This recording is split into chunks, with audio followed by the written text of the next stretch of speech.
All right, so what is going on, everybody? Welcome back to the channel. I know I haven't made a video since March of last year. I've been kind of busy, as you can see here, working on kind of a special project of mine.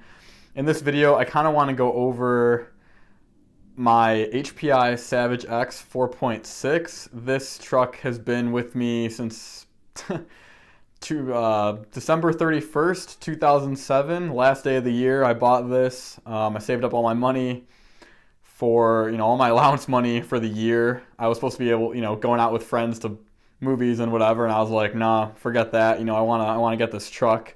And I saw it at one of the hobby shops, and I knew I just had to have it. So I saved up and bought myself one. And this truck has been mainly stock its whole life up until the past 6 months.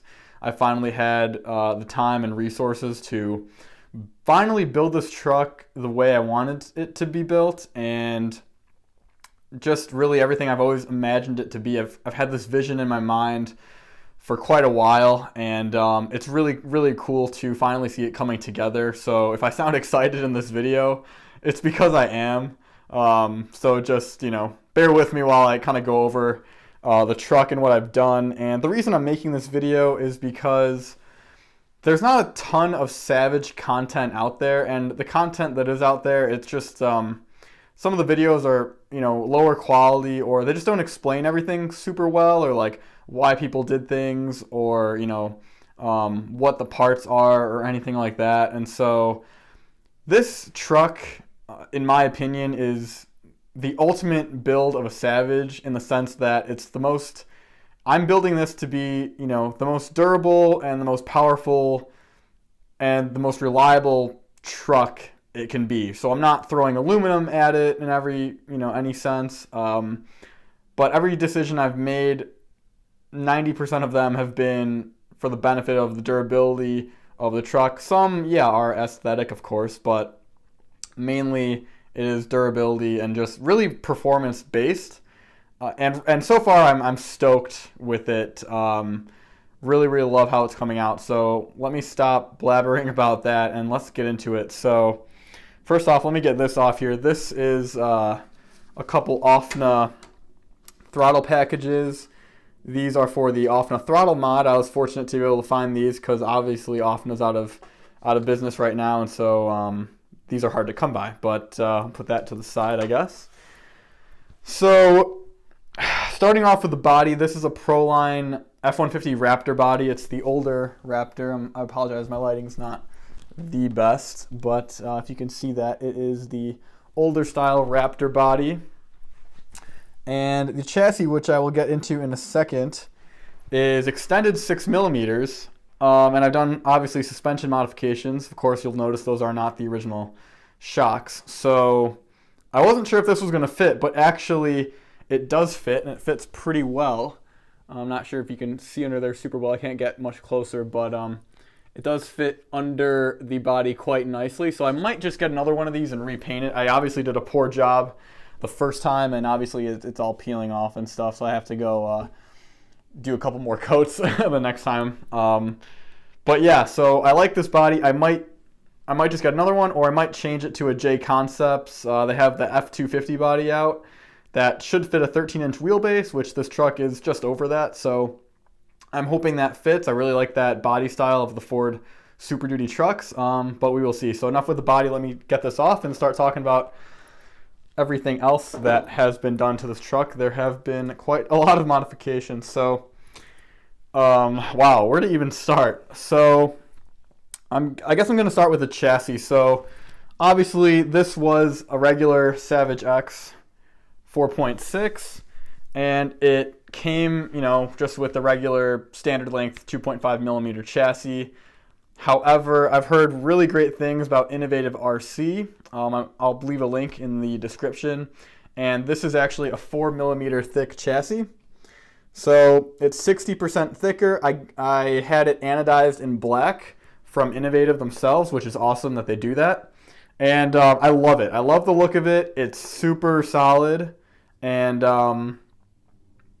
it just makes the truck a tank in my opinion, and it gives me that nice kind of blacked out look. And I'm sorry guys for the lighting. I don't have the best lighting, even with my LED lamp here. I'll try to move it closer and see if that helps any. That might have helped a little bit. But yeah, I love it so far. It comes with everything you need, all the hardware. It came with this 3mm engine plate. So, and this is all one piece. So no longer do you have those two metal pieces running below on the stock one. It's just one piece, so it's even stronger, of course. And then also along with that, it does drop the engine 12mm. So if you can see in here, it's literally sitting right above the rear, I guess, input shaft into the differential. So that's why there's a cutout there. It is needed. I mean, the engine will be sitting literally right above that. So that's obviously for better handling, but this is a monster truck. It's not going to handle amazing anyway. But yeah, super happy with the chassis. Innovative RC, really, huge thumbs up. They make great stuff. Go check them out. Along with Innovative RC, I wanted to do something special with the suspension setup on this truck. Obviously, I wanted to ditch the 8-spring setup, not because it was bad or anything. It's perfectly fine. However, I wanted this to be the ultimate in durability and just performance, right? And in the RC world, the Losi LST monster truck shocks, you're not going to get much bigger or much better shocks than those. And so to fit those, Innovative RC, again, coming in big here with their LST shock mounting kit. So you can see this is the original shock tower, and the original shocks, let me try to get it to focus a little better here. The original shocks would mount right here, and they would come to maybe here and then go right down to the tire, or the wheel rather. But these have a much larger mounting system, which is super rigid. I mean, the whole truck, the whole truck moves when you try to move that. It's on there, extremely solid. And that goes along with the bottom here as well. And so you can see right here, this screw goes into the original suspension screw. So usually the shock would screw into here. It'd be kind of like that. And then what this does is there's 4, I believe, or it might be 3 or 4 holes down here for mounting positions. And so right now I have it at the highest setting. Obviously I could go lower or wherever I please, which is great about this setup. And it just mounts under there with a screw. So screw goes through the A-arm, which keeps that held down. And it's actually a pretty simple concept, but it's just executed really, really well. And you can't really tell, but Innovative RC, yep, there you go, is etched right into the metal, which is super cool. So the Innovative RC products, I mean, I just can't really talk highly enough about them. I think they're fantastic. And again, I got it anodized in black to keep with my color theme. And I think aesthetically it looks great. And that's what I was saying with the body is this entire assembly does, as you saw, fit under that regular body. So yeah, that's really awesome. Good thing to know. And the extension, if you're wondering, this is a 6mm extension. The extension is right there. So it's right between the radio box and the transmission. Most extensions are just going to be rear extensions. But yeah, this one was between the radio box and the receiver. So that's kind of why I'm doing the off and a throttle mod. I'll just talk about that now because this, I believe, will be too short once I install my engine, which I'll talk about later. And this will be too short, so I'm just not sure I could make the stock stuff work, which is why I picked up the OFNA products to just, do the off and a throttle mod and kind of forget about it. So another thing to talk about with the suspension setup, especially in the rear, is usually the stock tie rod runs right here, but this shock is so big that's just impossible. So again, Innovative RC coming in clutch here. They have, and you can kind of see it right here. Let me angle this light a little better. But yeah, right here. So this is a rear, or I guess a front mounted turnbuckle system, if you want to call it like that. And that just allows you to instead move the turnbuckles from the rear of the truck to the front half of, I guess, the rear. And so you know, that just obviously gets rid of that problem and solves everything. Everything comes in a kit and it fixes all your problems, or any issues that you would have had. So you don't have any issues, which is fantastic. Another thing to note is just really quickly I guess the toe angle looks fairly aggressive. However, when the truck squats, pretty much any squat at all, any weight on it, it's pretty straight. It's pretty, normal. There's not really anything crazy going on there. So I'm not too worried about that. I might adjust it a little bit, or, I'm kind of debating just getting rid of them altogether and going with like a aluminum knuckle setup in the back. I don't know yet. I'm not totally sure, but not a huge deal. So yeah, that's definitely a lot of it right there. It does come with a skid plate, and I guess I'll talk about that now. So the Innovative RC kit does come with a skid plate. It is very nice, as everything is with the Innovative RC products. However, I'm not using it because I just don't want to scratch it up. And so what I did is, I will show you. Let me get the truck in a position to show you. I made a Lexan skid plate out of just spare Lexan that I had from a previous project, and I kind of put all my sponsor decals, if you will, on there. So Tony screws, have a Tony screw kit, some fast eddy bearings, and just some HPI things on there. And what I like about it is it's kind of neat because it's see-through, so you can see everything. Let me get this truck.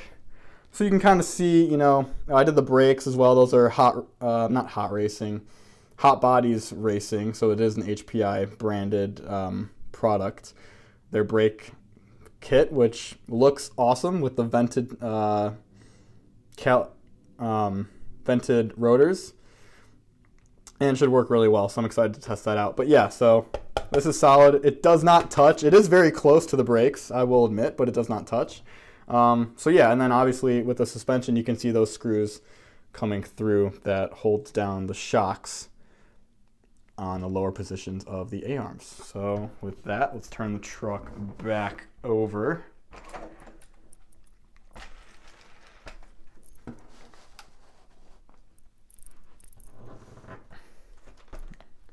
All right, so now it's facing the other direction, but no matter.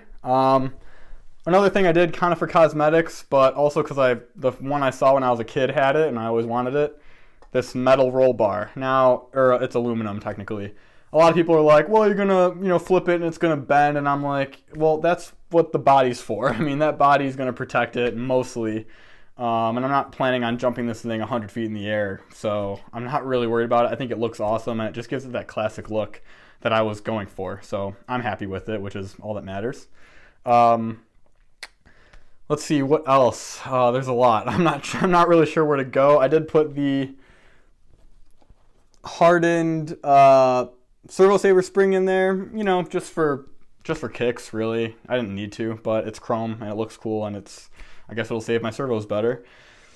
Moving on to the differential kind of part of the truck, I have the Alza Racing brace kit, front and rear.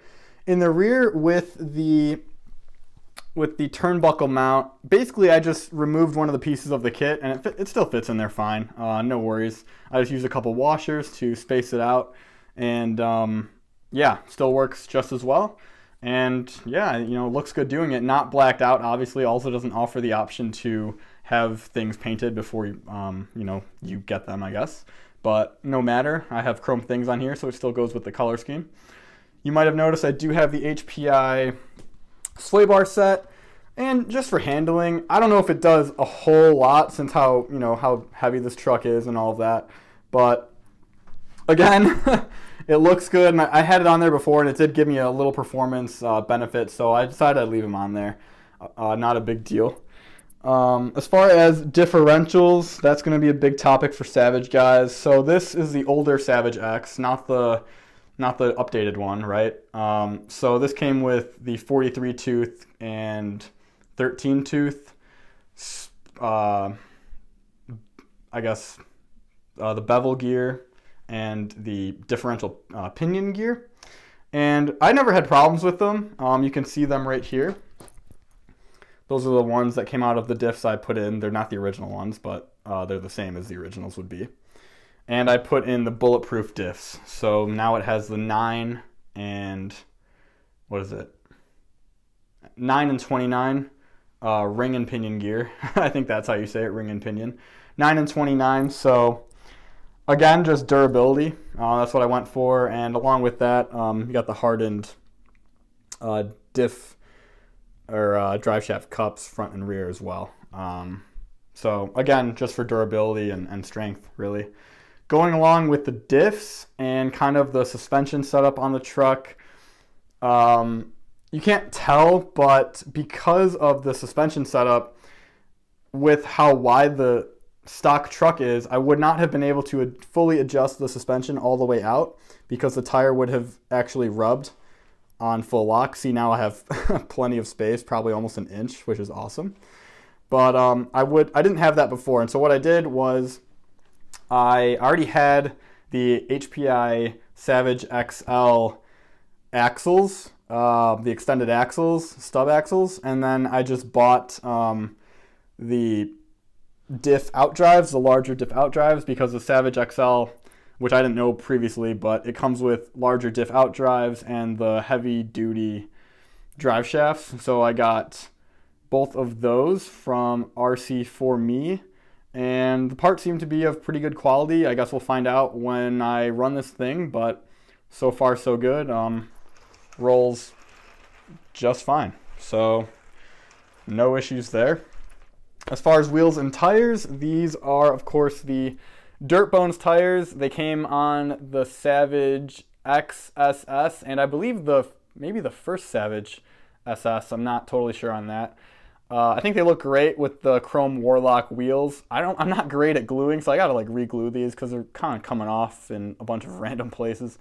But all I did was I took one of those little kind of felt pens or whatever, and I just painted, if you will, or kind of drew on the HPI Racing logo to make it white, and I think it came out really well, and it's going to look really cool driving down the road. I'm not sure if I'm going to use these or not when I run this truck, just because they are really nice, and I just love the look of them. So they might be more for a show wheel or whatever, and I might just get another pair of regular HPI wheels and tires that come stock on the 4.6s, or even the Terrapins. I have another set on my other Savage right now, but I might just get another set of Terrapins to throw on here, because why not? As far as, I'm trying to think what else is there to talk about. I think I've covered most of it. Transmission, 2-speed. That's really the only thing that's not, the best of the best on here, I guess you could say, because 3-speeds are just basically impossible to find. And if you can find them, they're like $200. And I was just like, it's not worth it for me to get a 3-speed in here for that much money. Right now, I have the stock spur gear in here. I do have the HPI metal 47 tooth, which I may have to run. So it kind of depends on my motor setup, and I'll talk about that. Obviously, where's my motor? Where's my engine? So I'm planning on I wanted to get an LRP, but right now they're not really in stock, at least where I'm looking. So I'm looking at the Novorossi 28.8. I might go modded, I might not. It's like $50 to $60 more. I'm not sure if it'll be worth it or not. But regardless, I want the 28.8, and I'm going to put either Novorossi or Reds Racing clutch on there. And the only issue I might see with that is because the clutch sticks out a little more, the bell might actually rub on the spur gear. And so that's just what I'm not sure of, because obviously I don't have the motor and clutch yet, and I can't test fit it, so I'm just not sure how that is going to work. If that does happen, I'll just replace this spur gear with the Savage, the HPI branded 47 tooth steel spur gear, and because that's much thinner than either this or a Robinson Racing, and that'll solve my problem. If not, then I'll buy a Robinson Racing and throw it on here, and that should be an awesome setup. But yeah, that's the plan for that. So I think that's all there is to talk about on this truck. Like I said, I got the Tony screw kit, which is mainly just for the chassis here. I did leave a good amount of the, what are they called? Not flathead, but Phillips. I did leave a good amount of the Phillips hardware on the underside, like the skid plates, the plastic skid plates, just because they've been in there since obviously the truck was new, and I mean, they work fine. I haven't had any problems with them, so I've just kind of left them in there. The only other thing I'm thinking of is I might want to get new servos. Right now I have high-tech metal gears, and they're fine, but they're just fine. They're not anything amazing. I think they were like 30 or 40 bucks each, so not super high-end, but not low-end, kind of mid-tier. But I might get some Savox metal gear with a little more torque and potentially waterproof, just to make cleaning the truck easier after I drive it. Right now, I don't even know if I really want to drive it, but this wasn't built to be a shelf queen. It was built to go outside and be a beast, really, just be a savage. I mean, it's in the name. So anyway, guys, I think that sums up my video. I'm pretty sure I talked about everything. So I hope you enjoyed it. This is my pride and joy. I love this truck. It was my first Nitro RC. I have another Savage. It's a Savage 25. I'm keeping that one mainly stock just for nostalgia purposes, essentially. But yeah, this is my truck. This has been a very long build process, as you could expect. I probably have, I don't even know, maybe like just in the past like 4 or 5 months, over probably 50 hours in this. It took a while to get the suspension dialed in with the tie rods, moving them from the rear to the front in the back differential and everything, and kind of just all the little details, like doing the wheels and the tires. It's really about the little things when you build one of these, and you're trying to do everything right and make it for a purpose. And so, that's what I'm doing, and this is my version of it, and I hope you can all appreciate it. And let me know what you think about the build. And yeah, I hope you guys enjoyed the video. And I should be getting parts soon. School's coming to an end finally, so I'm excited for that. And after that, I'll be getting my engine and exhaust and all that awesome stuff, and finishing this up and hopefully breaking it in, and maybe I'll make a video about that. Let me know if you want it or not. But yeah, hope you enjoyed it and got some information out of this, and I will see you guys in the next one.